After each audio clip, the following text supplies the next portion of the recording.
రాజ్యంలోనే ఉంటాడు, పక్కన సంజయుడు ఉంటాడు. వీళ్ళందరూ యుద్ధభూమికి వెళ్ళిపోయారు. 10 రోజులు అయిపోయింది. ఏం జరిగిందో తెలీదు. సో అప్పుడు ధృతరాష్ట్రుడు అడుగుతాడు సంజయుడిని ఏం జరుగుతుంది అని. ఆ శ్లోకం నుంచి మనకి భగవద్గీత స్టార్ట్ అవుతుంది.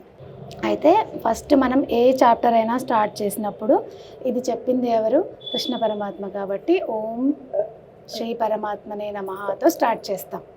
ఓకే, స్టార్ట్ చేసి దాని తర్వాత మనం అధ్యాయం పేరు చెప్తాము. అధ్యాయం పేరు చెప్పాక ఆ శ్లోకం ఎవరు చెప్తారో ఆ ఉవాచ చెప్తాము. ధృతరాష్ట్రుడు చెప్తే ధృతరాష్ట్ర ఉవాచ, సంజయుడు చెప్తే సంజయ ఉవాచ, అర్జునుడు చెప్తే అర్జున ఉవాచ, కృష్ణుడు చెప్తే శ్రీ భగవాను వాచ. ఓకే, సో ఇప్పుడు భగవద్గీతలో ఫస్ట్ శ్లోకం ధృతరాష్ట్రుడు అడుగుతున్నాడు. సో ఏమని చెప్తాము? రైట్. ఓకే, నేను చెప్తాను, శ్లోకం చెప్తాను, మీరు రిపీట్ చేయండి. ఓకేనా? ఓం శ్రీ పరమాత్మనే నమః. ఓం శ్రీ పరమాత్మనే నమః. అథ ప్రథమోऽధ్యాయః. అథ ప్రథమోऽధ్యాయః. అర్జున విషాదయోగః. అర్జున విషాదయోగః. ధృతరాష్ట్ర ఉవాచ. ధృతరాష్ట్ర ఉవాచ. ధర్మక్షేత్రే కురుక్షేత్రే. ధర్మక్షేత్రే కురుక్షేత్రే. సమవేతాయుయుత్సవః. సమవేతాయుయుత్సవః. మామకాః పాండవాశ్చైవ. మామకాః పాండవాశ్చైవ. కిమకుర్వత సంజయ. కిమకుర్వత సంజయ. ఇంకొకసారి. ధర్మక్షేత్రే కురుక్షేత్రే. ధర్మక్షేత్రే కురుక్షేత్రే. సమవేతాయుయుత్సవః. సమవేతాయుయుత్సవః. మామకాః పాండవాశ్చైవ. మామకాః పాండవాశ్చైవ. కిమకుర్వత సంజయ. కిమకుర్వత సంజయ. ధర్మక్షేత్రే కురుక్షేత్రే. ధర్మక్షేత్రే కురుక్షేత్రే. సమవేతాయుయుత్సవః. సమవేతాయుయుత్సవః. మామకాః పాండవాశ్చైవ. మామకాః పాండవాశ్చైవ. కిమకుర్వత సంజయ. కిమకుర్వత సంజయ. దీని మీనింగ్ ఏంటంటే ధృతరాష్ట్రుడు సంజయుడిని అడుగుతున్నాడు ఏమని? మా అబ్బాయిలు అంటే మా పిల్లలైన దుర్యోధనుడు ఇంకా వాళ్ళ తమ్ముళ్ళంతా కలిసి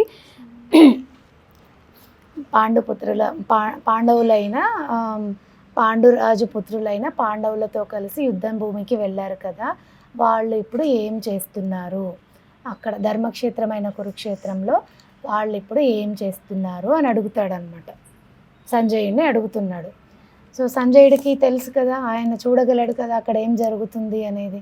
సో ఆయన ఏం చెప్తాడు నెక్స్ట్ శ్లోకంలో? సంజయ ఉవాచ. సంజయ ఉవాచ. దృష్ట్వా తు పాండవానీకం. దృష్ట్వా తు పాండవానీకం. వ్యూఢం దుర్యోధనస్తథా. వ్యూఢం దుర్యోధనస్తథా. ఆచార్యముపసంగమ్య. ఆచార్యముపసంగమ్య. రాజా వచనమబ్రవీత్. రాజా వచనమబ్రవీత్. ఈ శ్లోకంలో సంజయుడు ఏం చెప్తున్నాడంటే, ధృతరాష్ట్రుడు ఫస్ట్ శ్లోకంలో అడిగిన క్వశ్చన్కి సంజయుడు ఆన్సర్ చెప్తున్నాడు అనమాట. అంటే ఫస్ట్ ఆయన దర్శిస్తాడు అక్కడ ఏం జరుగుతుంది. చూస్తే ఏం కనిపిస్తుంది ఆయనకి అంటే ధృతరాష్ట్రుడితో అప్పుడు ఏం చెప్తాడు? దుర్యోధనుడు పాండవులందరూ ఒక పర్ఫెక్ట్ వ్యూహం ప్రకారం, పర్ఫెక్ట్ ప్లాన్ ప్రకారం వాళ్ళ సైన్యం అంతా నిలబడి ఉంటుందన్నమాట.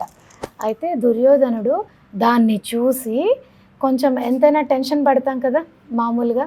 ఎదుటి వాళ్ళు కొంచెం బాగా ప్రిపేర్ అయ్యారు అనుకో, మనం అంత బాగా ప్రిపేర్ అవ్వలేదేమో, లేకపోతే మనకి వాళ్ళంత టాలెంట్ లేదేమో అని జనరల్గా మనసులో అనిపిస్తుంది కదా, అలాగా దుర్యోధనుడు కూడా అలా ఫీల్ అయ్యి వాళ్ళ సైన్యాన్ని చూస్తాడు. చూసి అమ్మో ఇంత ప్లాన్డ్గా ఇంత వ్యూహాత్మకంగా ఉంది వీళ్ళ సైన్యము అని చెప్పేసి వాళ్ళ గురువు ఎవరు, ద్రోణాచార్యుడు కదా, ఆ ద్రోణాచార్యుడిని సమీపించి అంటే ఆయన దగ్గరికి వెళ్ళి ఇలా చెప్తున్నాడు అని 2వ శ్లోకం మీనింగ్ అనమాట. అంటే దుర్యోధనుడికి ఏంటంటే అసలు ఫస్టే అంటే దుశ్శకునం. ఇప్పుడు నువ్వు ఎలా ఉండాలి, ఏదైనా సరే నువ్వు యుద్ధానికి ప్రిపేర్ అయ్యావు, ఎగ్జామ్కి ప్రిపేర్ అయ్యావు అంటే ఎవరిని చూసినా సరే నువ్వు నీ ధైర్యాన్ని కోల్పోకూడదు, అంతేనా? ఎవరు ఎలా ఉంటే మనకేంటి, మనం బాగా ప్రిపేర్ అయ్యామా లేదా, ఎస్ నేను ఎగ్జామ్ బాగా రాయగలను అనేది కాన్ఫిడెన్స్ ఉండాలి. కానీ దుర్యోధనుడు ఏం చేశాడు, పాండవుల సైన్యాన్ని చూడగానే భయపడిపోయాడు.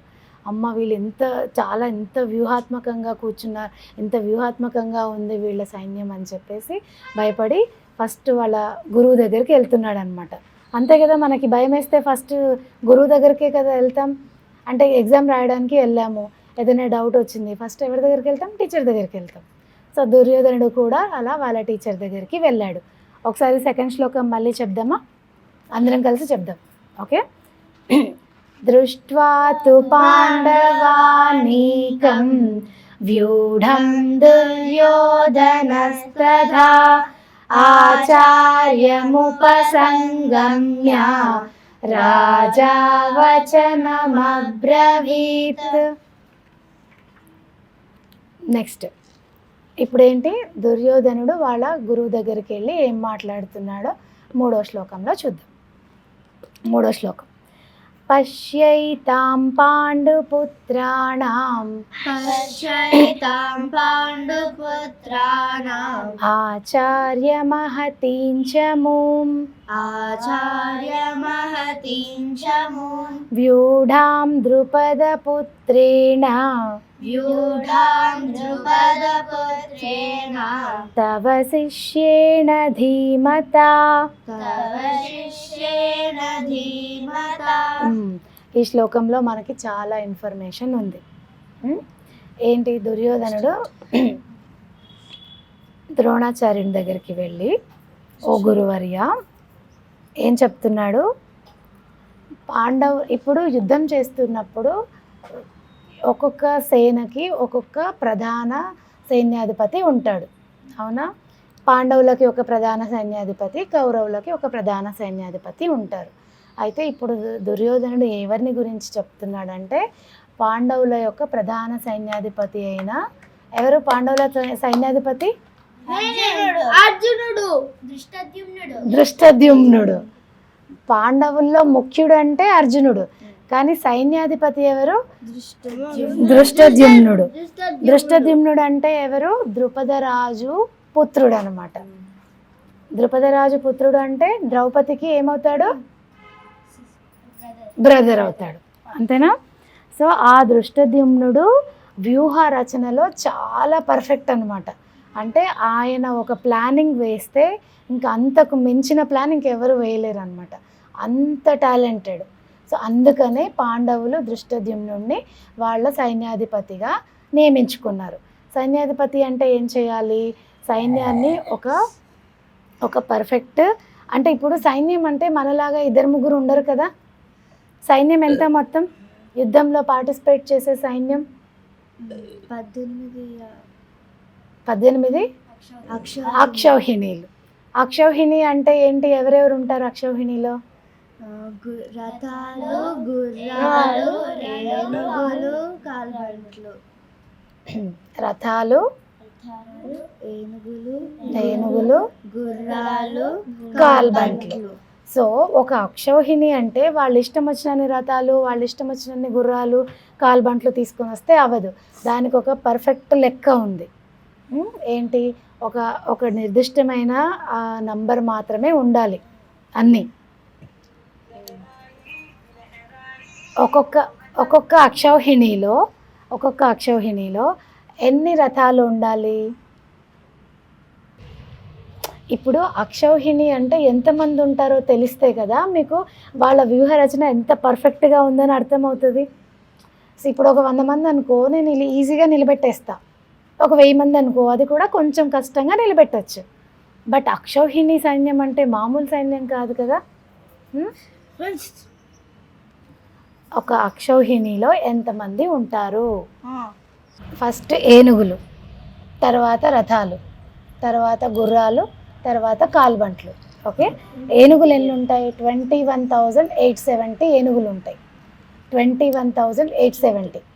ఓకే, రథాలు కూడా సేమ్ 21,870 ఉంటాయి. ఓకే, తర్వాత ఏంటి? గుర్రాలు ఎన్ని ఉంటాయి? 65,610 ఉంటాయి.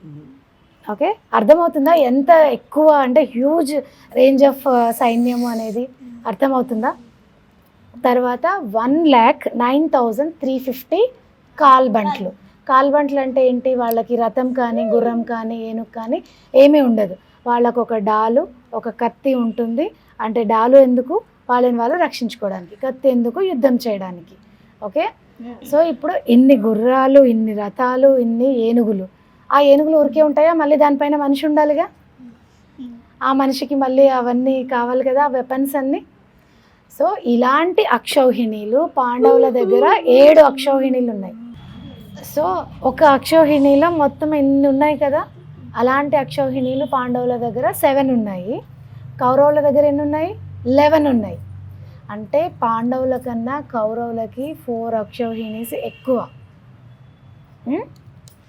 సో ఇప్పుడు ఇంతమంది నిలబడడానికి ఎంత ప్లేస్ కావాలి? వాళ్ళందరినీ ఆర్గనైజ్ చేసే ఆ ప్రధాన సైన్యాధిపతి ఎంత టాలెంటెడ్ ఉండాలి కదా. అలాగా అంతమంది సైన్యాన్ని ఎంత వ్యూహాత్మకంగా నిలబెట్టాడు అంటే దృష్టద్యుమ్నుడు. దాన్ని చూసి దుర్యోధనుడు ఆశ్చర్యపోయాడు అనమాట. ఒకసారి ఇలా షేక్ అయిపోయాడనమాట. అసలు ఇంత పర్ఫెక్ట్గా, ఇంత వ్యూహాత్మకంగా సైన్యాన్ని నిలబెట్టచ్చా అని చెప్పేసి వాళ్ళ గురువు దగ్గరికి వెళ్ళి చెప్తున్నాడు అనమాట. చూడండి ఎంత వ్యూహాత్మకంగా ఉంది పాండవుల సైన్యం అని. ఇది 3rd శ్లోకం మీనింగ్. 3rd శ్లోకం ఒకసారి అందరం కలిసి చెప్దామా? పశ్యైతాం పాండుపుత్రాణాం ఆచార్య మహతీం చ మూం వ్యూఢాం ద్రుపదపుత్రేణ తవ శిష్యేణ ధీమతా.